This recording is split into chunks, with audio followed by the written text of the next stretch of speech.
Shalom. First and foremost, I want to give all praises and honor and glory to Yahweh Bahashim, Yahweh Shah Bahashim, Recha Kodash. Double honors to the apostles, the elders in Great Millstone who were well. Peace and mercy to the Tazadak Akim out there that's laboring this truth with all sincerity. I'm the brother Thamayim, back at it again through the spirit and power of Yahweh Bahashim Yahweh Shah. Just going to a quick topic going into in the last days. There shall be scoffers, and I'm gonna just jump right into it. This is 2 Peter chapter 3 verse 1. This second epistle, beloved, I now write unto you, in both which I stir up your pure minds by way of remembrance. And this applies, this applied back in ancient times, but this also applies, right now, because how is the elect going to be woken up? All right. Or how is the elect going to be refreshed of who they are? All right. By hearing these scriptures. All right. So, when you first came into this truth, or when you first heard about you as an Israelite, you had the apostles, the elders and the prophets out there on the highways and hedges, prophesying and teaching the words of the scriptures. All right. And especially when you heard, the curses, that was put upon our people, which our people is the Israelites, which consists of you so-called Negroes, Latinos, and Native Americans. Once you heard about, slavery and how we was going to be sent here, on Egypt through ships, and just all the curses of why our people are a low estate, that was a way of the Lord stirring up our pure minds by way of a remembrance, by having the prophets out there, teaching this word and, hearing these scriptures. Okay, so this is verse 2, that ye may be mindful of the words which were spoken before by the holy prophets. And the prophets are back now again.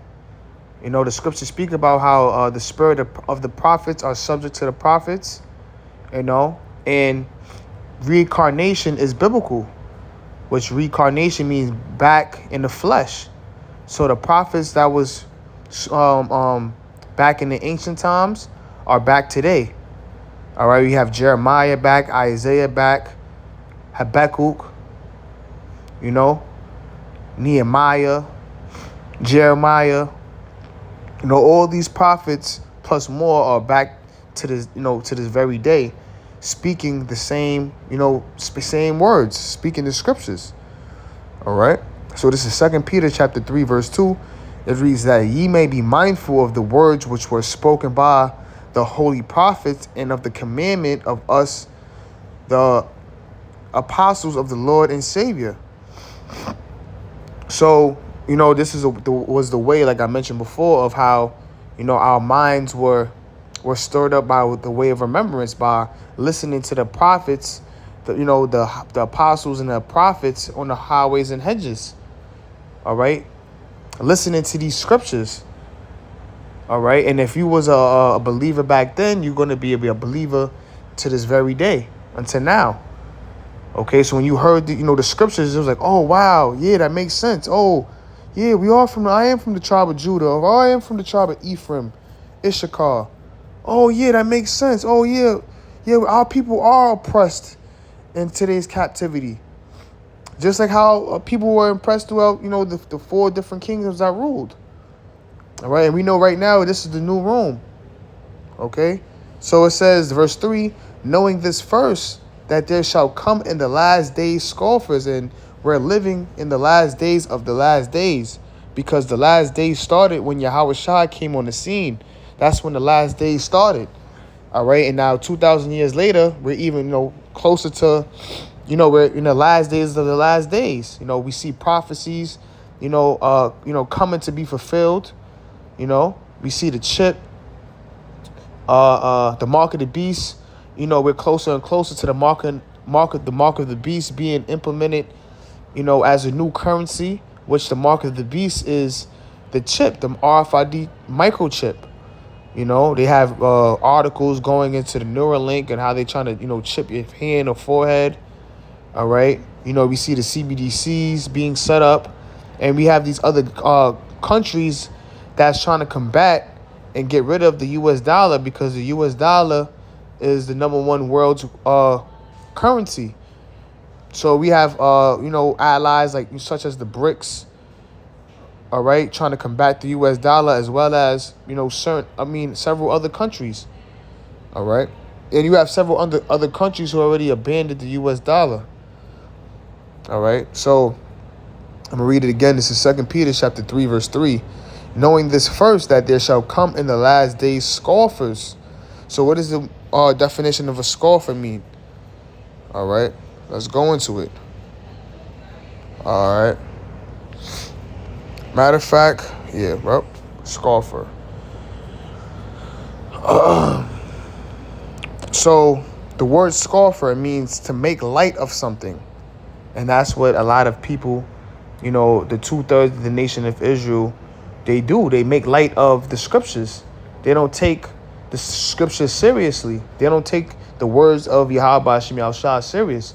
In fact, that the scriptures speak about how the Lord's people have a neck of irons and sinews, meaning they're stiff, they're hard-headed, stiff-necked. The scriptures also speak about, expound on how my people, the Lord's people, are destroyed for lack of knowledge. All right, and when you read Isaiah, the 1st chapter, it says that Israel do not consider. All right, they don't consider the words of the Lord. They don't consider who they are as a people. All right, so they make light. The word scoff means to make light of something, or to ridicule, mock, and that's what they do. They mock the prophets. They call us what? Conspiracy theorists. All right, and I'm actually going to go into the word too in a blue letter, because something that was interesting came. So it says the word scoff, it means a mocker, a scoffer.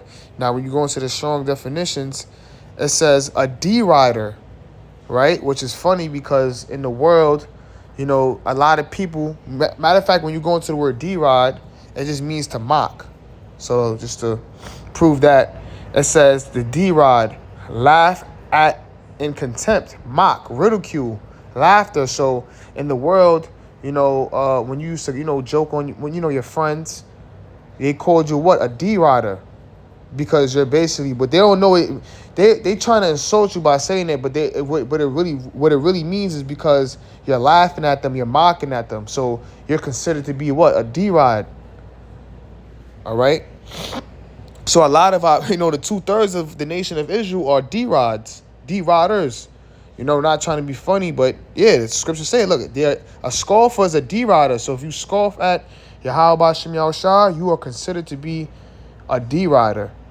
All right, which only means because you mock, you ridicule, you laugh, and that's what they do.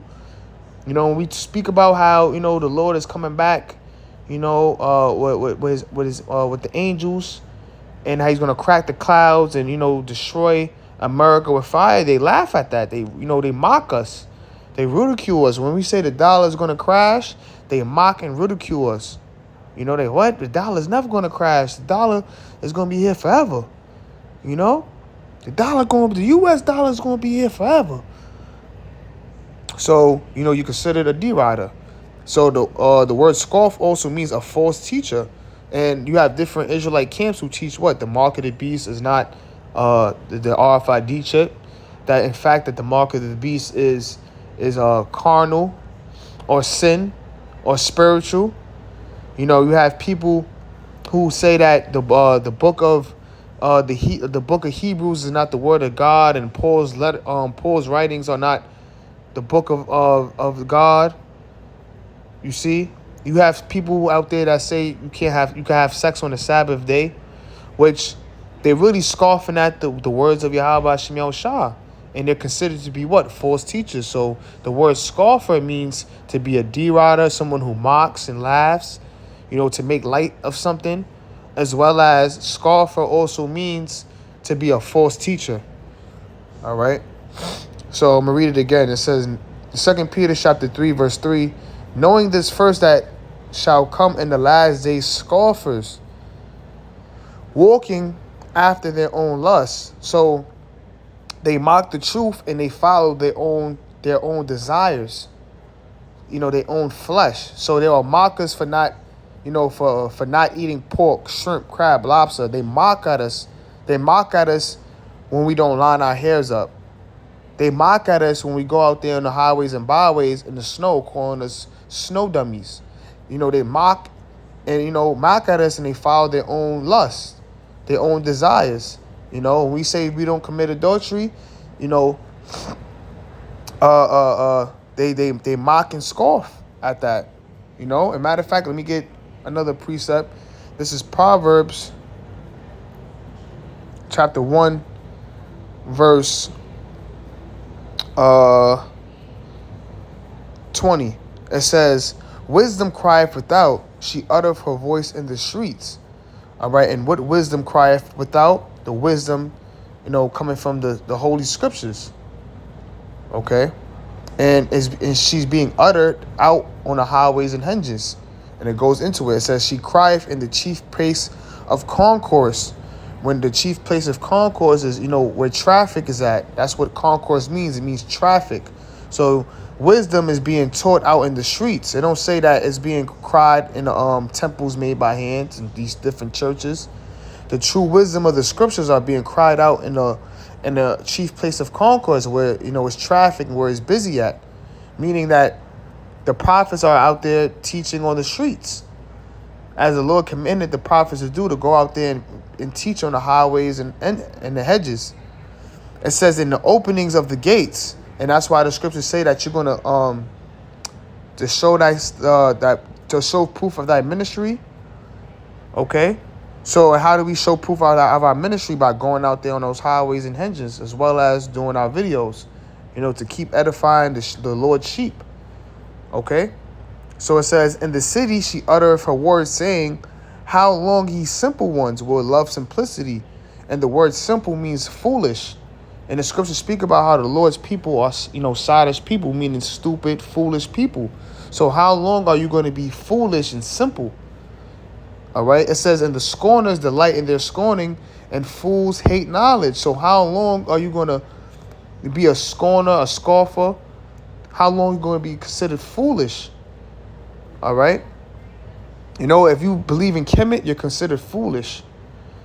All right. If you believe in all these other philosophies and ideologies, especially if you believe in this, if you believe in this, in Esau's system, you're considered to be foolish. Or if you believe in the universe, like a lot of people believe in, like, you have people out there that, go into manifestation and things of that nature. All right, who would just believe in the universe. You are considered to be foolish. So it says, turn you at my reproof. Behold, I will pour out my spirit unto you. I will make known my words unto you. And how is the Lord making his word known unto you? By putting the spirit on the prophets to go out there and teach. That's how he's making his words known unto you. Because you're not going to get this, you're not going to go directly to the Most High and speak to him. Everything is in order. Okay, and the Lord, the order is the Lord hath set up men to teach his word. Okay, so it says, because I have called and ye refused, I have stretched out my hand and no man regarded. So the Lord is calling, but a lot of, the 2/3 are refusing to hear the words of Yahweh Shem Yahushua. All right, and you don't have no regard into the word of the Lord. You have no regard into the warnings, to the prophecies. It says, but ye have set out naught all my counsel, and with none of my reproof. I also will laugh at your calamity. I will mock when your fear cometh. So the Lord is going to have his prophets, put the spirit on his prophets to laugh at you, because you didn't regard the words of Yahweh Shem Yahushua. You was scoffing, you was mocking, you was ridiculing the prophets.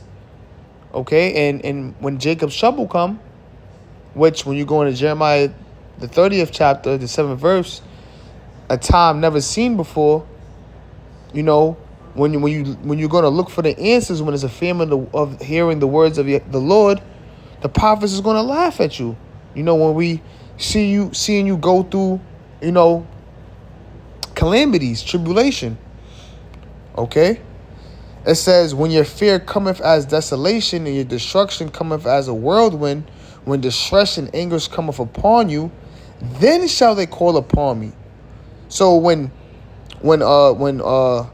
calamity comes, when distress comes, when destruction comes, that's when people are gonna try to call on the Lord.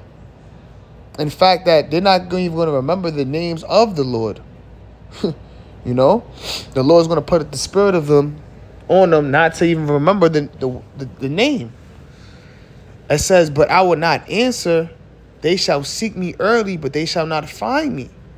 All right, so they're going to try to seek the Lord. They're going to try to seek the men, the prophets, but they're not going to find the prophets. All right, because there's going to be a famine of hearing the word. All right, and it reads, it says, for that they hated knowledge. So you hated knowledge. You hated the wisdom of the scriptures. And the scriptures speak about how wisdom is, better than rubies.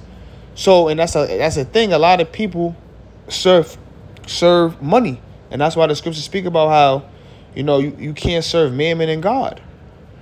All right. And a lot of people you'd rather follow money, but not follow the words of the Lord. All right. It says, and did not choose the fear of the Lord because you mocked at us, and you wanted to follow your own desires, your own lust, your flesh. All right. So you didn't choose to fear the Lord. You didn't choose to hearken and apply the warnings. You didn't want to put off your lust. You didn't want to put off your desires. You still wanted to get your hair lined up. You still wanted to eat shrimp, crab, lobster, pork.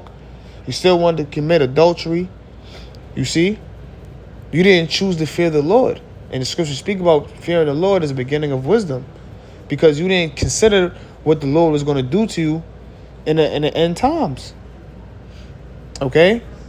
They were none of my counsel. They despised all my reproof. And you despised. The word despise means you had a strong disgust towards the Lord's reproof, to the Lord's counsel, to the Lord's word. And for that, you're going to be destroyed. All right? By fire, by famine. All right? So the Lord is going to put all these things upon you for those who scoff and mock at his word. Okay? But with that, Lord willing, is edifying. I want to give all praises and honor and glory to Yahweh B'Shem Yahushua. And with that, Shalom.